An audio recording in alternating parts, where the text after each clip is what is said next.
feminismoa deskubritzea komila artean putada bada. Eskala da, ez nahizu gauza pila bat kuestionarazten dizkizu. Ordu nik neurri baten entenditzen da jende erosoago daola feminista izan gabe. Modelo hegemonikok egindarren darenak errespetaz ez baldin badituzu, zu pixka bat kanpo zare. Por lo menos los hombres, la mayoría, te ven como si fueras de un club. Solo trabajas como si fueras una prostituta. Gustatuko litzaigukela txintxan bat izatean eska eta songoku bat izatean eska eta izkeren hori dela gure espilu, ez? Mediotan lantzen dana, ikusten ditugun seriek eta pelikulak. Yo estoy también en una asociación de mujeres, pero no sabéis lo que cuesta sacar a las mujeres de casa, a las mujeres de caserío, a tomar un café y hablar. Eso cuesta muchísimo. Y tienen miedo.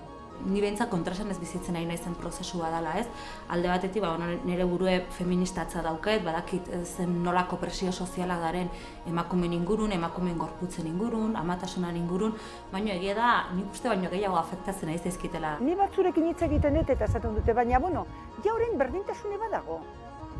Zer nahi dugu gehiago esaten dut, berdintasunen nun dago. Eta gazteak ere bai, ez? Pentsa esaten dute, baina goen ja, emakumeak gizonezkoa dena lan egiten dugu, eta baina ez da hori, eskubideak ez dira berdinak. Tabu asko daude, beldur asko daude, kaleratzen ez direnak, ez dira hitz egiten gauza askotaz, ez dago sinceridade bat, sexualitatea, ez harremanetan, emozioak ezin dira edozein modutan adierazi, eta guzti hori puskatu egin barra dago, eta puskatu errokegu guk, pixkanaka, norbera bere burua. Nos han educado en el deber ser, ¿no? En el que tenemos que ser de cierta forma y nunca hacer lo que tú quieres ser, ¿no? Entonces yo ya dije a los 60 se acabó, a los 60 voy a intentar ser lo que yo quiera ser. Hacer una manifestación, pero manifestación donde se nos oiga bien, está y bien, por lo pero menos que se animen más la pueblos rutina. de Guipúzcoa, luego nos podamos unir todos en algún sitio y vayamos a... Sí.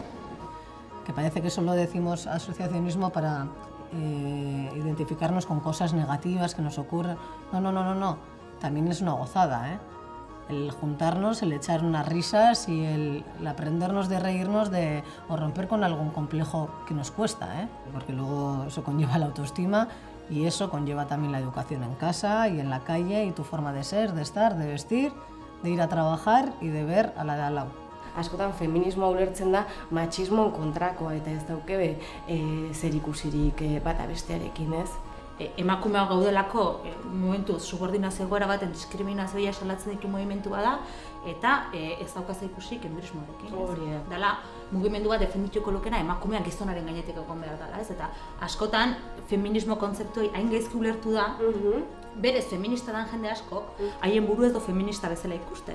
Ez, eske ni feminista ez naiz, digo, nola ez, bazea feminista, neska, ez? Egiten dezuna feminismoa da.